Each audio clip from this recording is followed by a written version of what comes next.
ఈ మధ్యన అన్ని ప్రసవాలు సిజేరియన్లే, మరి జన్మించిన సమయం ఎలా చూడాలి తెలియచేయగలరంటూ కోరుతున్నారు. జన్మించుట అంటే బయటపడుటే కదా, అది సిజేరియన్ కానీ మరొకటి కానీ ఎప్పుడు భూమి మీద పడ్డారో మనం ఏమంటాం తెలుగు భాషలో కనుట అంటాం కదా. పాపను కన్నది అంటే ఏమవుతాం? కనుట అంటే చూచుట. తెలుగులో కనుట అంటే చూచుట కదా. పాపను కన్నది అంటే పాపను చూచినది. ఇదివరకు లోపల ఉంది పాప, ఇప్పుడు కొత్తగా బయటకు వచ్చిందంటే లోపడే ఉంది కదా. ఎప్పటి నుంచి ఉంది? 9 నెలలు 10 నెలలు అయింది. కాబట్టి లోపట ఉన్నది బయటికి వచ్చినది, మన కంటిలో పడింది. ఎప్పుడు మన కంటిలో పడుతుందో ఆ సమయాన్ని లెక్క పెట్టుకోవాలి.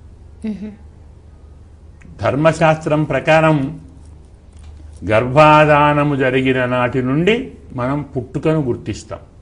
నిజం జ్యోతిశాస్త్రం అయితే గర్భాధాన ముహూర్తాన్ని బట్టి జాతకం వేస్తాం. కానీ ఇప్పటి కాలంలో గర్భాధానం అసలు న్యాయంగా జరుగుతున్నదా? లేదు. దానికి ఎన్నో పక్క మార్గాలు అనుసరించి సంతానం కలగకుండా ఉండే ప్రయత్నాలు చేస్తున్నారు కదా. అందువల్ల సంతానాన్ని ఆపుకునే ప్రయత్నంలో గర్భాధానం అనేది సంతానం కోసమే అనేటువంటి అంశం కాస్త పక్కకు పోయింది. అందువల్ల ఎప్పుడు మనం పాపను చూచామో పాపను చూచిన సమయాన్ని మనం పరిగణించి దాని నుంచి లెక్క చెప్పుకుంటాం. ఎందుకంటే కడుపులో పడ్డది, భూమి మీద పడింది, ఈ రెండు మనకు సమయాలు ఎలాగో మనకు అవ్వబడి సరిగ్గా తెలియటం లేదు. 3 నెలలకో 6 నెలలకో డాక్టర్ గారు చెప్తే తెలుస్తుంది. కాబట్టి మన కంటిలో పాప పడినటువంటి సమయాన్ని తీసుకొని ఆ సమయాన్ని మనం నోటు చేసుకుంటే దాన్ని బట్టి గ్రహస్థితిని మరొక స్థితిని బట్టి జాతకాన్ని తయారు చేసి ఆ వ్యక్తి ఎలా తయారవుతాడో చెప్పుకుంటాం. ఇంత జాగ్రత్తగా చెప్పుకున్న సమయాలలో తేడా వస్తుంది. కాబట్టి మనం చెప్పిన ఫలితాలలో 70% కరెక్ట్ అవుతుంది. ఏంటి కారణం? జ్యోతిష శాస్త్రానికే అమ్మవారి శాపం ఉంది, సగమే నిజమని. పూర్తిగా సత్యాన్ని జ్యోతిష శాస్త్రం చెప్పకుండా ఉండుగా కానీ పార్వతీదేవి శాపం. అందువల్ల పూర్తిగా నిజం ఎలాగో సత్యాన్ని ఎలాగో చెప్పలేదు.